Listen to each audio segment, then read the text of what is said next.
Critical appraisal of randomized clinical trial.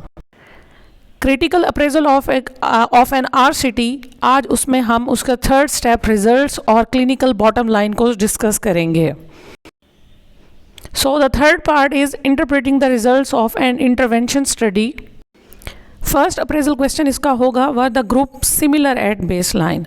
तो इस point में हम ये चीज़ अपने माइंड में रखते हैं कि जो हमारे ग्रुप्स हैं, ट्रीटमेंट स्टार्ट करने से पहले उसको बेस्ट पॉसिबल करें कि उनकी जो हमारे पास वैल्यूज़ हैं वो सेम हो, उनके जो करेक्टरिस्टिक्स हैं वो सेम हो.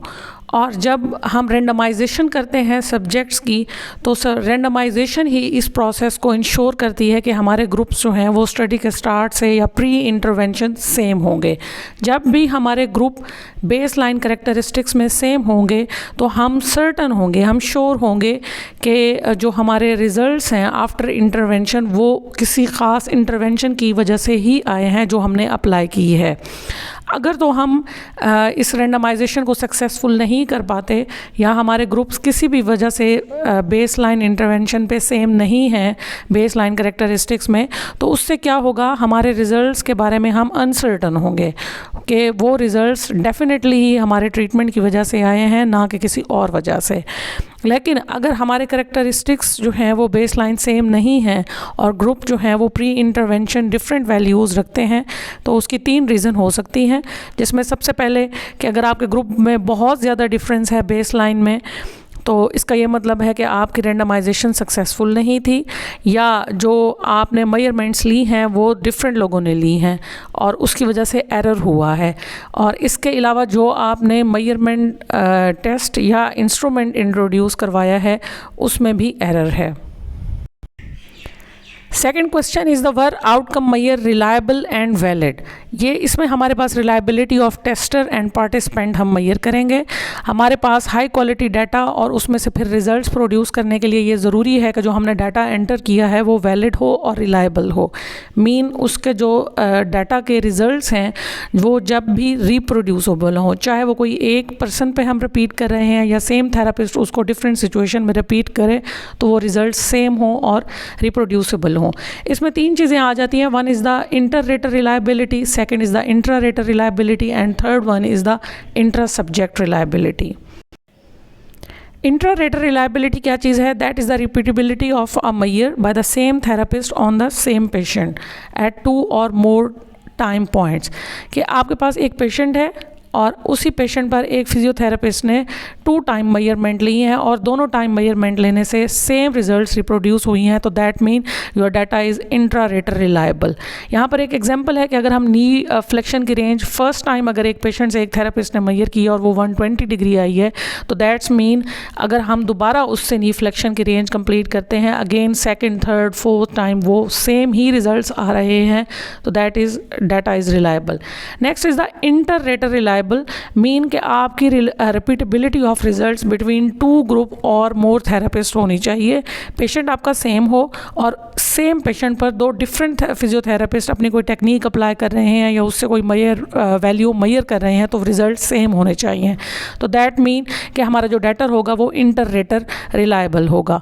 अब यहाँ पर एक एग्जांपल उसी से ही दी हुई है कि पेशेंट आपके पास सेम है लेकिन थेरेपिस्ट आपके पास 2 हैं, थेरेपिस्ट 1 एंड 2. दोनों ने जब सेम इंस्ट्रूमेंट सेम टूल से सेम रेंज मेजर की है तो सेम ही रिजल्ट्स आए हैं. दैट मीन कि हमारा जो डाटा है वो रिलायबल है. Third one is the intra subject reliability. Third one is the intra subject reliability. Mean कि जब हम एक पर्सन से मेजरमेंट्स लेते हैं with in the short period of time, तो वो मेजरमेंट्स भी स्टेबल रहनी चाहिए ओवर द टाइम. पेशेंट्स जो हैं वो भी हमारे रिजल्ट्स में या जो मेजरमेंट्स होती हैं उनमें वेरिएबिलिटी इंट्रोड्यूस कर सकते हैं. किन किन टर्म में? Due to the natural fluctuation of disease और नॉर्मल फिजियोलॉजिकल प्रोसेस. इसके अलावा डे नाइट करेक्टरिस्टिक्स चेंज होते हैं पेन के और साइन एंड सिम्टम्स चेंज होते हैं. इसके अलावा इमोशनल स्टेट्स का भी रोल हो सकता है हमारे डाटा के अंदर वेरिएबिलिटी को इंट्रोड्यूस करने में. State of alertness. इसके अलावा कोई दूसरे फैक्टर्स हैं जो हमारे ह्यूमन परफॉर्मेंस को इफ़ेक्ट कर सकते हैं, जिसमें हमारे पास सोशल एंड साइकोलॉजिकल फैक्टर सबसे मेजर कंट्रीब्यूट करते हैं. So reliability of measure is determined by instrument and machines. Instrument और मशीन से रिलायबिलिटी मैयर होती है। दो चीज़ें हैं यहाँ पर, validity, a valid instrument measure the construct it was intended to measure. जैसा कि हम थर्मोमीटर को देखते हैं, थर्मोमीटर से टेम्परेचर आपको अगर एक्यूरेटली मिलता है तो that mean thermometer is the valid device. इसके अलावा रेंज ऑफ मोशन के लिए हम जैसा कि गोनियोमीटर यूज़ करते हैं, या ग्रिप स्ट्रेंथ मैयर करने के लिए हम डायनामोमीटर्स यूज़ करते हैं, तो वो हमारे वैलिड इंस्ट्रूमेंट्स हैं। Same reliability, a reliable instrument is one that yield repeatable results when administered correctly by a reliable tester। कि आपके पास जो इंस्ट्रूमेंट है, अगर वो टेस्टर जिन को उसकी कैपेबिलिटी है और वो उसको अप्लाई कर सकते हैं, उससे अगर आपके रिजल्ट्स रिपीट होते हैं और रिपीटेबल या रिप्रोड्यूसिबल रिजल्ट्स आते हैं अंडर सेम सर्कमस्टांसेस और अंडर डिफरेंट सर्कमस्टांसेस, तो दैट मीन कि वो आपके रिजल्ट्स रिलायबल भी हैं। Third question is were confidence interval reported. Confidence interval basically है क्या? ये हमारे पास एक एस्टिमेट है रेंज ऑफ वैल्यूज़ की, जो कि हम एक्सपेक्ट कर रहे होते हैं अपनी अंडर द पॉपुलेशन जो हमारे पास सैम्पल होता है, उनसे हम अपनी एक वैल्यू, एक मीन और एक एस्टिमेशन रख लेते हैं, और जो पर्सन हम ट्रीट कर रहे हैं उनसे हमारी एक्सपेक्टेशंस होती हैं कि वहाँ से हमें ये रिज़ल्ट्स जनरेट हो सकते हैं। आपने एक डाटा लिया है और उसके बाद उसके रिजल्ट्स वगैरह जनरेट किए हैं, और अगर उसमें कॉन्फिडेंस इंटरवल जो है वो ट्रीटमेंट और कंट्रोल ग्रुप के दरमियान स्मॉल है और उनकी वैल्यू ओवरलैप नहीं कर रही, तो दैट्स मीन कि जो हमारा कॉन्फिडेंस इंटरवल है या जो हमारे रिजल्ट्स हैं वो रियल हैं। लेकिन अगर दो ग्रुप्स में हमारा कॉन्फिडेंस इंटरवल लार्ज है, वैल्यूज़ ओवरलैप कर रही हैं, तो हम श्योर नहीं होते, कॉन्फिडेंट नहीं होते अपने रिजल्ट्स को लेकर या अपने ट्रीटमेंट के इफ़ेक्ट को लेकर। Fourth point is were descriptive and inferential statistics applied to the results. तो डिस्क्रिप्टिव स्टैटिस्टिक्स क्या होती हैं? डिस्क्रिप्टिव स्टैटिस्टिक्स बेसिकली हमारी जो इंफॉर्मेशन रिलेटेड टू डेमोग्राफिक्स हैं, क्लिनिकल करेक्टरिस्टिक्स हैं, बिफोर एंड आफ्टर इंटरवेंशन, जो हमारे ग्रुप की समरी है और उसका स्टेटस वगैरह, उसको रूल आउट करने में हेल्प करती हैं। डिस्क्रिप्टिव स्टैटिस्टिक्स हमें कॉज या उसका जो हमारे पास इफ़ेक्ट है उससे रिलेटेड चीज़ें नहीं बता पाती, लेकिन जो हमारे पास इन्फ्रेंशियल स्टैटिस्टिक्स हैं वो हमें एक डेफिनेट कंक्लूजन बनाने में हेल्प आउट करती हैं, और ये हमारे पास एक वैल्यूएबल मैथमेटिकल टूल है जिससे हम एक जो दो ग्रुप्स हैं उनके दरमियान आउटकम इंटरवेंशन की वजह से है या ड्यू टू चांस है, क्या प्रोबेबिलिटीज़ हैं, उनको फाइंड आउट करने में हमें इन्फ्रेंशियल स्टैटिस्टिक्स हेल्प करती है। सो प्रोबेबिलिटीज़ जहाँ हमारे पास चांस, उसको हम पी वैल्यू से डिफाइन कर सकते हैं। पी वैल्यू बेसिकली क्या है? That is the expression of probabilities that the difference that has been identified is due to chance. और पी वैल्यू जो है उसको हम अल्फ़ा लेवल भी कहते हैं, और टिपिकली जो हमारे रिजल्ट्स के अंदर स्टैटिस्टिकली इस पे जो एक वैल्यू है कंफर्म्ड और already defined, that is typically 5%, कि आपकी पी वैल्यू या तो लेस देन इक्वल टू 0.05% होगी। और अगर हमारे पास पी वैल्यू है या जो प्रोबेबिलिटीज़ हैं वो ड्यू टू चांस होंगे, नॉट ड्यू टू ट्रीटमेंट, तो हमारे पास जो रिजल्ट्स होंगे उनकी पी वैल्यू लार्ज होगी। तो इनको टेस्ट करने के लिए हम हाइपोथेसिस टेस्टिंग करते हैं। One is the null hypothesis and second is the alternate hypothesis. Null hypothesis के अकॉर्डिंग ये है कि हमारे जो दो ग्रुप्स हैं, इवन एक्सपेरिमेंटल ग्रुप और कंट्रोल ग्रुप, वो दोनों सेम है और उन दोनों में कोई डिफरेंस नहीं है स्टैटिस्टिकल टर्म में। जबकि नल हाइपोथेसिस के opposite is the alternate hypothesis, mean के जो हमारे ग्रुप्स हैं उनमें एक स्टैटिस्टिकल डिफरेंस है और दोनों ग्रुप डिफरेंट हैं। तो हमारे पास जब एक स्टैटिस्टिकल टेस्ट हम अप्लाई करते हैं और हमारे रिजल्ट्स या तो नल हाइपोथेसिस को सपोर्ट करते हैं या जो है वो अल्टरनेट हाइपोथेसिस को, मीन अगर वहाँ पे एक्सेप्शन और रिजेक्शन के चांसेस होते हैं नल हाइपोथेसिस के। इसके लिए यहाँ पर फर्दर दो चीज़ें ऐड होती हैं, that is the type 1 error and type 2 error. अब टाइप 1 एरर क्या है कि जब हम फॉल्सली कंक्लूड कर देते हैं कि जो हमारे ग्रुप हैं उनमें in term of effect of treatment difference है, बट एक्चुअली वहाँ पर कोई डिफरेंस नहीं होता, तो that is our type 1 error. Type 1 error जो है वो हमारे पास क्या होता है कि that is actually due to chance, और इसमें हमारे पास जो इंटरवेंशन है वो उसकी इफ़ेक्टिवनेस नहीं होती। Next is the type 2 error. Type 2 error जो है वो टाइप 1 के ऑपोजिट है। यहाँ पर हम फॉल्सली कंक्लूड कर देते हैं कि जी जो हमारे दो ग्रुप्स हैं उनमें कोई स्टैटिस्टिकल डिफरेंस नहीं है, बट एक्चुअली में इन ग्रुप्स में इंटरवेंशन के बिहाफ पर स्टैटिस्टिकल डिफरेंस होता है, तो that is the type 2 error. तो जब हम ये मान लेते हैं कि हमारे पास ये ट्रीटमेंट जो है वो इफ़ेक्टिव नहीं है और उसको हम पेशेंट के बेनिफिट के लिए यूज़ नहीं करते, तो वो हमारा टाइप 2 एरर कंसीडर किया जाता है। अगर हम किसी स्टडी में बहुत ही स्मॉल सैम्पल साइज़ रख रहे हैं तो टाइप 2 एरर के चांसेस ज़्यादा हो जाएंगे।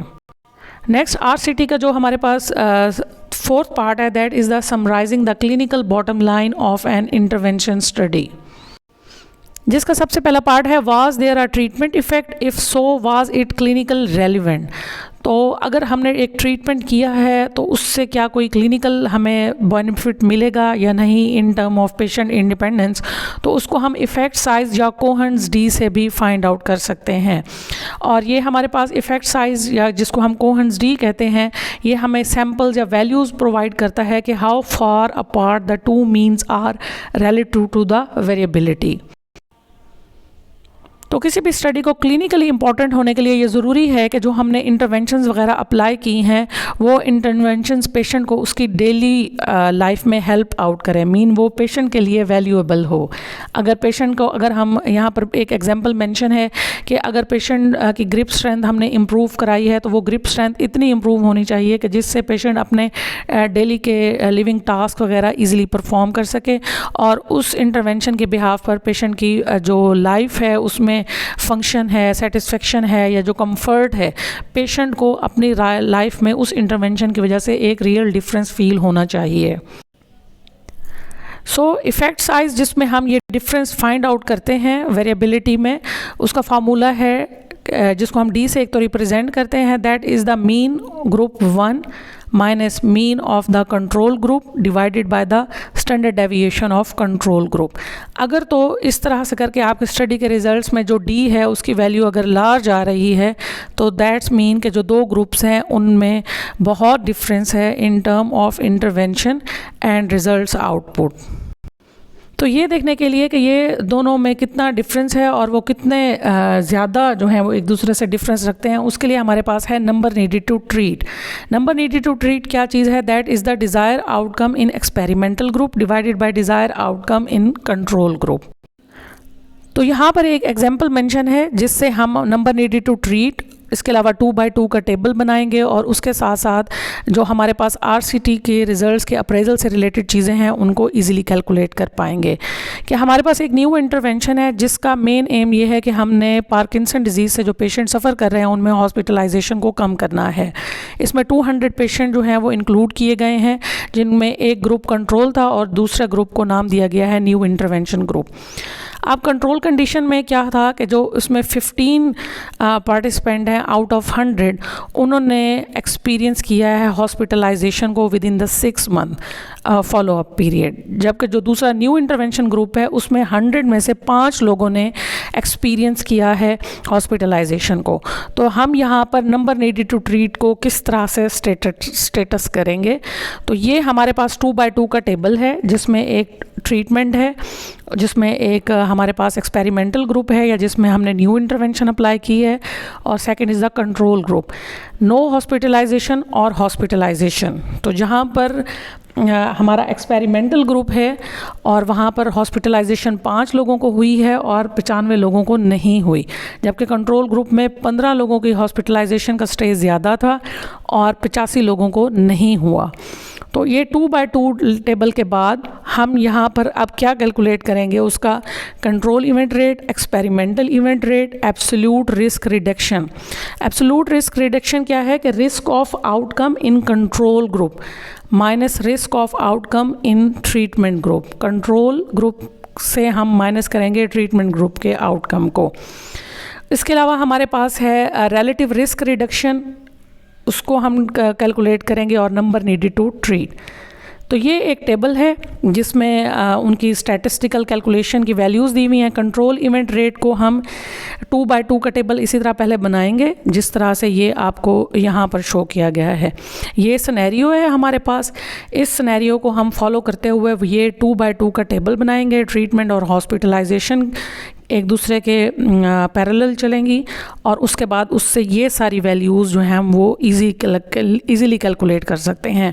मीन हम ट्रीट तो करना चाह रहे हैं, जो कैलकुलेट करना चाह रहे हैं that is the number needed to treat, but उसको कैलकुलेट करने के लिए पहले हमें इस प्रोसीजर, एक तो ये इस प्रोसीजर को फॉलो करना होगा और उसके साथ साथ इस तरह से हमें control event rate find out करना होगा, फिर एक्सपेरिमेंटल इवेंट रेट कि कंट्रोल इवेंट रेट में कितने ऐसे लोग थे जो हॉस्पिटलाइज नहीं हुए और कितने लोग हुए हैं, उनको कैलकुलेट करेंगे, वैल्यूज़ कंप्लीट आएंगी। फिर एक्सपेरिमेंटल इवेंट रेट, कितने लोग जो हैं वो हॉस्पिटलाइज नहीं हुए, उनको डिवाइड करेंगे टोटल पे।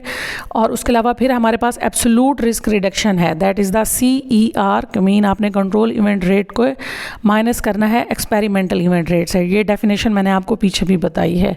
और रिलेटिव रिस्क इनकी रेशो होगी और उसके बाद हम ईज़िली कैलकुलेट कर सकते हैं नंबर नीडेड टू ट्रीट। तो इस एग्जाम्पल में ये 10 आता है, तो इसका हम जब मेंशन करेंगे नंबर नीडेड टू ट्रीट तो वो किस तरह से लिखना होगा वो हम इस तरह से लिखेंगे। For every 10 people with Parkinson disease who receive the new intervention, hospitalisation will be avoided in 1 additional person. तो इस तरह से ये सारी चीज़ें जो हैं वो प्रोसेस आउट होंगी और जो हमारे पास रेंडमाइज क्लिनिकल ट्रायल है उनके स्टडी का जो अप्रेजल प्रोसेस है वो कंप्लीट होगा।